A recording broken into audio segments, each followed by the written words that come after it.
Tumakbo si Enshred sa loob ng yungib at sinabing mayroon siyang balita mula sa kanilang commander, si Roger.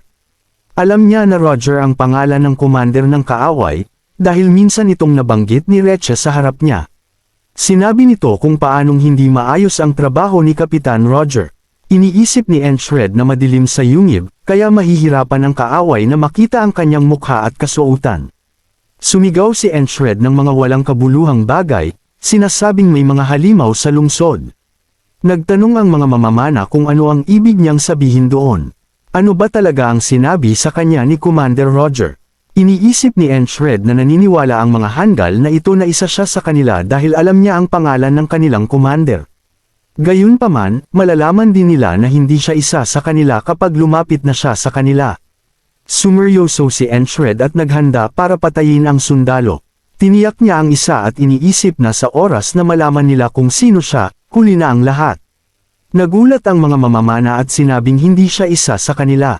Isa siyang kaaway. Mabilis na itinutok ng ibang mga lalaki ang kanilang mga sandata, at naghanda rin si Enshred. Iniutos ng lalaki sa iba na pamana, at hinawakan ni Enshred ang kanyang kwelyo. Ginawa niyang bihag ang lalaki at sinabi sa iba na barilin na siya, mga Hangal. Habang inilalapit ni Enshred ang espada, at itinutok ng mga mamamana ang kanilang mga sandata kay Enshred, sinabi ng bihag na sundalo sa lahat na huwag pamana. Sumigaw si Enshred at nagtanong, hindi ba kayong mga aso ay sapat na sanay para pabagsakin ang isang tao lamang? Ito na ba ang lahat sa kanila? Tumingin sina Torres at Pin kay Enshred mula sa likod ng kanilang pinagtataguan at nagtataka kung bakit siya nagpupumilit na galitin ang mga ito. Ano ang gagawin nila kung marami pang mga kaaway? Lalo pang pinupukaw ni Enshred ang kaaway, tinatanong kung ang kanilang espada ay para lamang sa palabas. Sinasabi niyang ang lahat ng kanilang ulo ay para lamang sa palabas. Dapat silang gumawa ng isang bagay kung ang kanilang mga paa ay hindi gawa sa tingga. Iniisip ni Pin na mas mabuting tingnan niya kung mayroon pang ibang mga kaaway. Sumigaw si Enshred at nagtanong kung iyon lang ba ang itinuro sa kanila ng kanilang Kapitan Roger, nakakaawa. Naiinis si Pin sa patuloy na pagsigaw ng ating bida at iniisip na hindi siya makapag-focus sa anumang bagay. Bigla niyang napagtanto kung ano ang ginagawa ni Enshred dito. Patuloy na sinasabi ni Enshred na hindi maaaring maging pinuno ng hukbo si Roger. Nagsimulang magpanik ang mga sundalo at nagtanungan kung ano ang dapat nilang gawin. Kasabay nito, gumalaw si Pin sa likuran ng mga sundalo at lumapit sa isang kaaway. Binali niya ang leeg ng isang sundalo sa pamamagitan ng pagsasamantala sa lahat ng ingay na nangyayari sa yungib. Sumali rin si Torres at pumatay ng isang kaaway sa likuran habang abala ang iba. Iniisip ni Pin na ang kadiliman, kalituhan, at mga walang kabuluhang salita ang mga kasangkapan para magtago sa dilim. Pumatay siya ng isa pang sundalo sa pamamagitan ng pagsaksak sa leeg nito. Iniisip niya na si Enshred ay isang henyo sa pagkakaroon ng gayong kahangahangang ideya. Napansin ng kaaway na mayroon ding mga kaaway sa kanilang likuran. Gayunpaman, huli na ang lahat, dahil sina Torres at Pin ay nagsimulang pumatay ng mga kaaway sa kaliwat kanan. Sa gitna ng lahat ng kaguluhan, patuloy na nagsasalita ng walang kabuluhan si Enshred, sinasabing lumiliit ang buwan mula sa dumarating na kadiliman at sumisikat ang araw upang ihayag ang bagong bukang liwayway. Sinamantala ang kaguluhan, todo bigay sina Pin at Torres. Iniisip ng isang sundalo na hindi na niya ito matitiis at itinutok ang kanyang pana kay Enshred. Pinaputok niya ito, ngunit tumama ito sa sundalong hawak ni Enshred bilang bihag. Nang bumagsak na ang sundalo na hawak ni Enshred, sumugod ang mga sundalo at sinabing mamatay na siya. Binitawan ni Enshred ang bihag at naghanda para sa aksyon. Iniisip niya na pinatagal niya ito hanggat maaari at naniniwala siyang sapat na iyon. Inihagis niya ang kanyang mga sipol na kutsilyo, at tumama ito sa mga mata ng mga sundalo. Mabilis na tumakbo si Enshred pasulong upang makipagkita sa kanyang grupo. At sinabi ni Pin na dapat silang tumakbo patungo sa labasan. Di nagtagal, dumating ang mas maraming sundalo ng kaaway sa lugar.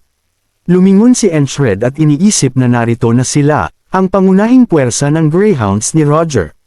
Habang tumatakbo si Enshred, sumigaw siya na mayroon siyang balita mula kay Recha. Natigilan si Roger at nagtataka kung paano nalaman ng lalaking ito ang pangalan ng mage. Gamit ang sandaling paggambala, nakatakas sina Enshred at ang iba pa. Nag-aalab sa galit si Roger at iniisip na gumagamit ng murang mga trick ang daga na ito. Iniutos niya sa lahat ng kanyang mga tauhan na habulin sila. Patuloy na tumatakbo pasulong ang grupo ni Enshred at nakita ang labasan sa harap. Lahat sila ay lumabas ng yungib habang sinusundan sila ng malapitan ng mga kaaway. Lumingon si Pin at nakitang hinahabol pa rin sila. Nagtataka siya kung saan sila dapat pumunta upang maiwasan ang mga ito. Biglang sumigaw si Enshred at sinabi kay Pin na dapat silang pumunta sa kanilang kampo. Natigilan si Pin at nagtanong kung bakit doon. Sumagot si Enshred na wala siyang oras para magpaliwanag at mas mabuting magmadali sila. Nanguna si Pin at sinabi sa lahat na sumunod sa kanya. Tumingin si Enshred sa araw at iniisip na malapit na itong lumubog. Nag-isip siya ng isang plano at mahigpit na hinawakan ang kanyang espada. Iniisip niya na oras na para tawagan niya ang ilan sa kanyang mga kaibigan para humingi ng tulong. Naaalala niya ang sinabi ng isa sa kanyang mga kasamahan na mayroong isang patag na batong kulay lupa malapit sa ilog Hanil, at sa ilalim ng mga batong iyon nakatira ang mga ahas, na napakapanganib. Itinarak ni Enshred ang kanyang espada sa isa sa mga bato at inihagis ito sa kaaway. Hinarang ng kaaway ang bato at nenas sa kanyang maliliit na trick. Biglang lumabas ang isang ahas mula sa bato, at natakot ang sundalo nang makita ito. Maraming ahas ang sumugod sa kaaway, at nagdulot ito ng kaguluhan sa kaaway. Ang ilang mga kaaway ay nakagat ng mga ahas, habang ang ilan ay sinubukang tumakas mula roon. Lumingon sina Pin at Torres at nagtataka kung ano ang ginagawa ng mga baliw na iyon doon. Kung ganoon sila kalakas, maaakit nito ang atensyon ng lycanthrope na malapit sa lugar na ito. Ngumiti si Enshred at iniisip na ito na iyon. Ito ang plano niya kanina pa. Hindi mabibigo ang malalaking tainga ng mga aso na marinig ito. Naglakad ang grupo ni Enshred sa ibabaw ng bangin habang halos lumulubog na ang araw. Iniisip ni Enshred na sumikat na ang buwan, at malapit na ang oras. Di nagtagal, lumitaw ang kawan ng mga lycanthrope, at umungal sila sa ilalim ng liwanag ng buwan. Umakyat ang grupo ni Enshred sa bangin habang pinalilibutan ng mga aso ang lupa sa ibaba nila.